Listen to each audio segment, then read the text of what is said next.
Guys welcome back in a new video. तो guys आज हम इसमें स्टार्ट कर रहे हैं बी फार्म सेकंड सेमेस्टर की बायोकेमिस्ट्री सब्जेक्ट को। ठीक है, तो पहले हम समझते हैं बायोकेमिस्ट्री है क्या, मतलब इस सब्जेक्ट के नेम से ही हम क्या समझते हैं। ठीक है, तो बायोकेमिस्ट्री को हम डिवाइड कर लेते हैं दो पार्ट्स में, बायो प्लस केमिस्ट्री। तो बायो मतलब बायो तो आपको पता ही है, लिविंग ऑर्गेनिज्म। ठीक है, अब केमिस्ट्री यानी कि वही एटम्स मॉलिक्यूल्स वही। ठीक है, तो हम इस सब्जेक्ट में देखने वाले हैं जो एटम मॉलिक्यूल्स होते हैं लिविंग ऑर्गेनिज्म में, इसकी स्टडी करने वाले हैं। हमें जो जनरली ह्यूमंस होते हैं उनमें क्या होता है, proteins and carbohydrate, fat, vitamin, यही सब इसका हम पढ़ने वाले हैं सभी के। ये सब कैसे एनर्जी, मतलब एनर्जी कैसे प्रोड्यूस हो रही है बॉडी में। ठीक है, वही सब है biochemistry.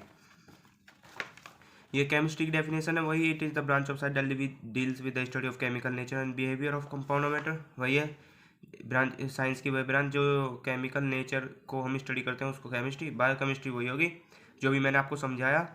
It is the branch of science that deals with the study of chemical nature and behaviour of compound in the living organism, यानी कि एक ऐसी साइंस की ब्रांच जिसमें हम स्टडी करते हैं केमिकल नेचर और उसके बिहेवियर कंपाउंड्स के। ठीक है, किसमें, लिविंग ऑर्गेनिज्म में, वो हमारी बायोकेमिस्ट्री है। ओके, तो हमारी यूनिट 1 है, सिलेबस के अकॉर्डिंग चलते हैं हम। हमारी यूनिट 1 है बायोमोलिक्यूल्स।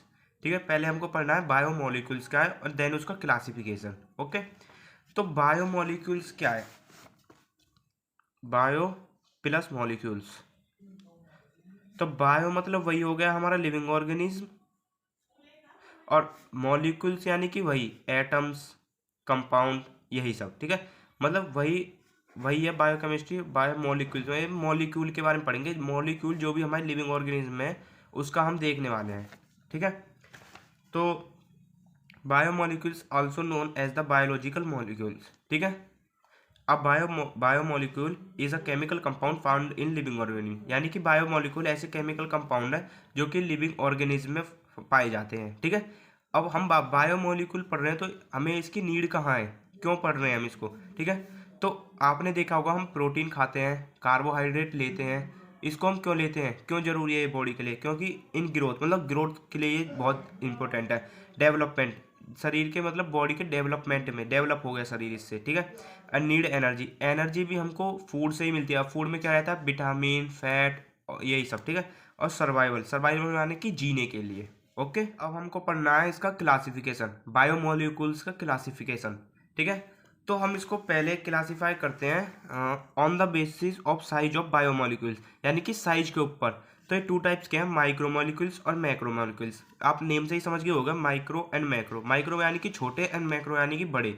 तो माइक्रो में हमको कैसे लिखना है, it is the molecule that small in size, यानी कि वह मॉलिक्यूल जो साइज में स्मॉल है, and low in molecular weight, यानी कि उनका मॉलिकुलर वेट भी लो है, मतलब कम है। It molecule weight is 18 to 800 dalton, यानी कि जो ये माइक्रो मॉलिक्यूल्स हैं इसका वेट जो होना चाहिए वो होना चाहिए 1800-800 डाल्टन। ठीक है, और इसके एग्जाम्पल आते हैं amino acids, simple sugar etcetera. And second है मैक्रो मॉलिक्यूल्स, तो सेम वही लिख देना but opposite. It is the molecule that large in size, यानी कि वह मॉलिक्यूल जो लार्ज होते हैं साइज में, and high in molecular weight, यानी कि मॉलिकुलर वेट भी उनका हाई होता है। और इसका साइज साइज कितना रहता है, मोर देन 10,000 डाल्टन, यानी कि 10,000 डाल्टन से ज़्यादा जो वजन होगा जिन मॉलिक्यूल्स में वो होंगे हमारे माइक्रो मॉलिक्यूल्स। और इसके एग्जाम्पल में आते हैं पॉलीसेकेराइड, लिपिड एंड प्रोटीन।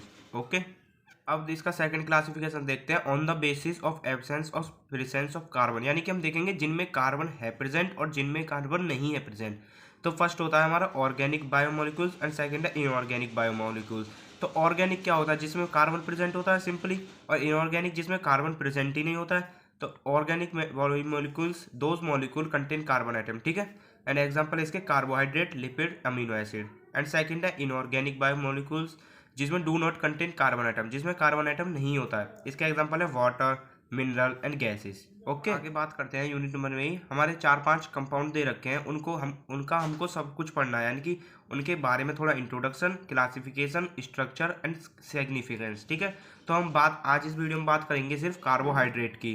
तो कार्बोहाइड्रेट क्या है, आप कार्बोहाइड्रेट तो जनरली लाइफ में, डेली लाइफ में यूज़ करते हो, एक वाइटल रोल मतलब इंपॉर्टेंट रोल है डेली लाइफ में हमारी में। ठीक है, तो एक एक करके समझते हैं, और आपको लिखना बिल्कुल ऐसे ही जैसे मैंने लिख रखा है, ठीक है। तो carbohydrate are naturally occurring organic compound which play a vital role in daily life. यानी कि कार्बोहाइड्रेट एक नेचुरली अकरिंग यानी कि नेचुरल से हमको प्राप्त होने वाले ऑर्गेनिक कंपाउंड है which play a vital role. Vital माने होता है इंपॉर्टेंट, जो कि एक इंपॉर्टेंट रोल निभाते हैं हमारी डेली लाइफ में, ठीक है। There are produce in plant by process of photosynthesis. Photosynthesis process वही है जो प्लांट अपने रेस्पिरेटरी करते हैं और फूड बनाते हैं। तो ये प्लांट में प्रोड्यूस होता है by the process of photosynthesis, okay. Most common carbohydrate are glucose, fructose, maltose. ये तो आपने जनरली सुने ही होंगे, 10th-12th में जनरली सुने ही होंगे। जो कॉमन कार्बोहाइड्रेट है वो है ग्लूकोज, फ्रक्टोज एंड माल्टोज, ठीक है। केमिकली कार्बोहाइड्रेट में be defined as polyhydroxy aldehyde और पॉलीहाइड्रोक्सी कीटोन और the substance which gives such molecule by hydrolysis. यानी कि हम केमिकली अगर इसको डिफाइन करते हैं कार्बोहाइड्रेट को, हम जनरली कहेंगे इसको पॉलीहाइड्रोक्सी एल्डिहाइड और पॉलीहाइड्रोक्सी कीटोन। यानी कि पॉलीहाइड्रोक्सी यानी कि हाइड्रोक्सी ग्रुप जो है बहुत सारे हैं और एल्डिहाइड और जुड़ा है, तो हम उसको कह देंगे पॉलीहाइड्रोक्सी एल्डिहाइड। और पॉली यानी कि पॉली माने बहुत सारे हाइड्रोक्सी ग्रुप हैं और उसमें कीटोन और अगर ऐड है तो हम उस सब्सटेंस को कह देंगे polyhydroxy ketone which give such molecule bye. और ये ज़्यादातर जो बनते हैं ना वो हाइड्रोलाइसिस की प्रोसेस से बनते हैं, ठीक है। हाइड्रोलाइसिस आगे बताऊंगा क्या होता है। Many carbohydrate are sweet in taste are known as sugar और सुक्रोज। यानी कि बहुत सारे कार्बोहाइड्रेट जो होते हैं स्वीट होते हैं टेस्ट में। आपने देखा होगा सुक्रोज और शुगर, शुगर यानी कि चीनी हम खाते हैं तो वो मीठी होती है टेस्ट में, उसको हम कार्बोहाइड्रेट ही होती है वो, ठीक है। तो अब बात करते हैं इसके क्लासिफिकेशन की। तो carbohydrate are classified in 3 groups based on the behaviour of hydrolysis. यानी कि हाइड्रोलाइसिस एक केमिकल रिएक्शन है जो कि हमको देती है यही सैकेराइड। सैकेराइड हम जनरली कार्बोहाइड्रेट को ही कहते हैं। तो ये 3 टाइप है, मोनो, डाई और पॉली, ठीक है। तो हम बात करते हैं एक एक करके सारे टाइप्स की। तो फर्स्ट आता है मोनोसैकेराइड, पॉलीहाइड्रोक्सी एल्डिहाइड और ketone which can not be hydrolyse further is known as monosaccharide.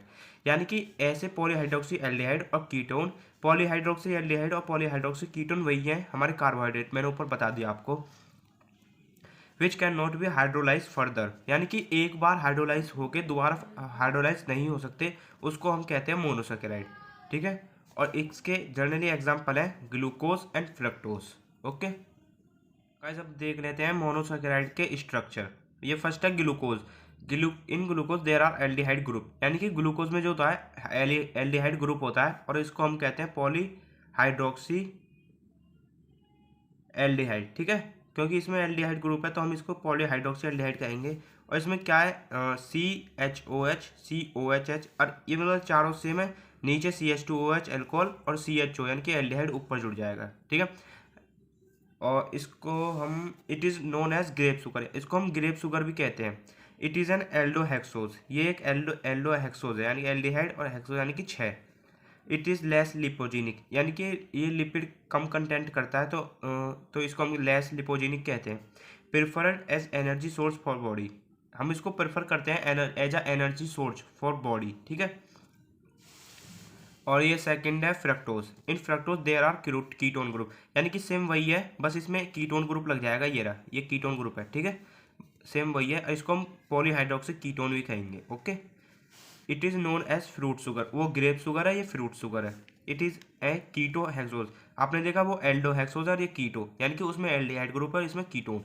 मोर लिपोजेनिक, वो लेस होगा तो ये मोर होगा, जनरल सी बात है। Not preferred as energy source for brain and muscle, ये सेहत मतलब अच्छी नहीं है ब्रेन और मसल्स के लिए fructose, okay. Monosaccharide are further classified on the basis of presence of number of carbon molecule and function group present in they. मतलब मोनोसैकेराइड को फर्दर क्लासिफाइड करा है on the basis of presence of number of carbon molecules, यानी कि carbon molecules के presence और absence होने, presence कितने नंबर है कार्बन मॉलिक्यूल्स के मोनोसैकेराइड में, उस बेसिस पे हमने क्लासिफाई दोबारा करा है, ठीक है। तो if monosaccharide contain aldehyde group is known as aldose, यानी कि वही अगर मोनोसैकेराइड एल्डिहाइड ग्रुप कंटेन करेगा तो हम उसको एल्डोज कहेंगे, और अगर मोनोसैकेराइड कंटेन करेगा कीटोन ग्रुप तो हमको कीटोज कहेंगे, ठीक है। तो ये हो गया हमारा फर्स्ट क्लासिफिकेशन मोनोसैकेराइड। अब सेकंड की बात करते हैं डाइसैकेराइड। तो डाइसैकेराइड क्या है, carbohydrate which give 2 monosaccharide molecules on hydrolysis are called disaccharide. यानी कि ऐसे कार्बोहाइड्रेट जो कि हाइड्रोलाइसिस प्रोसेस के दौरान 2 मोनोसैकेराइड मॉलिक्यूल्स देंगे, ठीक है, उसको हम कह देंगे डाइसैकेराइड। तो एग्जांपल है इसका सुक्रोज, माल्टोज, लैक्टोज, ठीक है। गाइस आपको एग्जांपल बहुत अच्छी तरीके से याद करके जाने हैं। ओके, देख लेते हैं सुक्रोज और माल्टोज, ये कभी कभी 2 मार्क्स में आ जाता है, ठीक है। ये दोनों ही डाइसैकेराइड है और इनके क्लासीफाई देते हैं हम। It is found in plant source such as cane और बीट शुगर, यानी कि ये सुक्रोज जो होते हैं ये हमको मिलते हैं प्लांट से, ठीक है। और माल्टोज मिलते हैं हमको it is found in pear, cereals, soybean, potatoes, यानी कि वेजिटेबल्स और यानी कि दाल, ऐसे ऐसे में से हमको माल्टोज मिलता है, ठीक है। A disaccharide formed from 2 unit of glucose, यानी कि ये 2 यूनिट के मतलब ग्लूकोज के जब 2 मॉलिक्यूल एक साथ जोड़ेंगे तो सुक्रोज मिलेगा हमको। और a disaccharide formed from glucose unit और फ्रक्टोज यूनिट, यानी कि वही बात है, दोनों सेम है तो दोनों एक ही पॉइंट है, ठीक है। तो अब थर्ड है इसका पॉलीसैकेराइड। पॉलीसैकेराइड क्या है? Carbohydrate which give large number of monosaccharide और hydrolysis are called as polysaccharide, यानी कि पॉलीसैकेराइड आप नेम से ही समझ गए होंगे, पॉली माने बहुत सारे, ठीक है। तो ऐसे कार्बोहाइड्रेट जो हाइड्रोलाइसिस के दौरान बहुत सारे मोनोसैकेराइड दें, ठीक है, उसको हम कह देंगे पॉलीसैकेराइड। इसके एग्जांपल है starch, cellulose, glycogen etcetera. Okay, तो आपका क्लासिफिकेशन यहाँ पे कंप्लीट होता है। अब इसके बात करते हैं हम बायोलॉजिकल रोल की। कार्बोहाइड्रेट का हम लास्ट टॉपिक देखते हैं, बायोलॉजिकल रोल ऑफ कार्बोहाइड्रेट, ठीक है। चलिए, आपको 6 से 7 बायोलॉजिकल रोल लिखने ही कंपलसरी है, ठीक है। तो फर्स्ट करते हैं हम बात, carbohydrate have great importance in daily life. General सी बात है, आपको मतलब बायोलॉजिकल रोल यानी कि इसकी इंपॉर्टेंस दिखानी है। ओके, तो कार्बोहाइड्रेट की ग्रेट इंपॉर्टेंस यानी कि बहुत ही महत्वपूर्ण है ये डेली लाइफ में, ठीक है। Carbohydrate act as storage molecule, यानी कि कार्बोहाइड्रेट जो हम खाते हैं वो एक स्टोरेज मॉलिक्यूल की तरह एक्ट करता है, ठीक है। Starch in plant and glucose in animal, देखिए स्टार्च और ग्लूकोज दोनों कार्बोहाइड्रेट हैं, तो स्टार्च मिलता है हमको प्लांट से और ग्लूकोज मिलता है हमको एनिमल से, ठीक है। जनरल पॉइंट है, आप खुद भी बना के लिख सकते हो एक बार समझ गए तो। ओके, तो ये नेक्स्ट है इसका D ribose and 2 deoxy D ribo are use to constituent the DNA and RNA. ये जो है guys D ribose and T2 deoxy D ribo, ये दोनों कॉन्स्टिट्यूएंट मतलब कॉन्स्टिट्यूएंट होते हैं डीएनए और आरएनए के, ये दोनों वही हैं carbohydrate. Cell wall of bacteria and plant are made up of cellulose, जो कि सेल वॉल होती है बैक्टीरिया और प्लांट में सेल्स की, ठीक है। तो उसकी जो सेल वॉल होती है वो सेलुलोज की बनी होती है, और सेलुलोज क्या है? हमारा कार्बोहाइड्रेट है, ठीक है। It may be interested in digestion, जो कि डाइजेशन मतलब डाइजेशन को फॉर्म करती है, यही डाइजेशन की प्रोसेस को यही करती है। इसको एग्जाम्पल है प्रोबायोटिक्स, ठीक है। Some carbohydrates are also linked to many protein and lipid. These molecules are known as glycoprotein and glycolipid. तो जो कुछ कार्बोहाइड्रेट होते हैं वो लिंक मतलब बॉन्ड बना लेते हैं प्रोटीन से और लिपिड से। तो जो कार्बोहाइड्रेट प्रोटीन से बनाएंगे उनको हम कह देंगे ग्लाइकोप्रोटीन, और जो कार्बोहाइड्रेट लिपिड बॉन्ड बनाएंगे उनको हम कह देंगे ग्लाइकोलिपिड, ठीक है। Hydrate are used in energy production, hydrate जो होते हैं वो एनर्जी प्रोडक्शन में यूज़ करते हैं उसको, ठीक है। These molecules perform very specific function, और ये बने हैं मॉलिक्यूल, ये एक वेरी स्पेसिफिक यानी कि बहुत ही स्पेशल फंक्शन परफॉर्म करते हैं, ठीक है। तो गाइज आज की वीडियो में हमने देख लिया बायोमोलिक्यूल्स का, उसका क्लासिफिकेशन, कार्बोहाइड्रेट, उसका classification, introduction and biological role and structure, ठीक है। तो आज के लिए इतना ही, ये कार्बोहाइड्रेट हमने कवर कर लिया है। अगली वीडियो में कल हम देखेंगे नेक्स्ट टॉपिक, एंड तब तक के लिए बाय बाय, टेक केयर।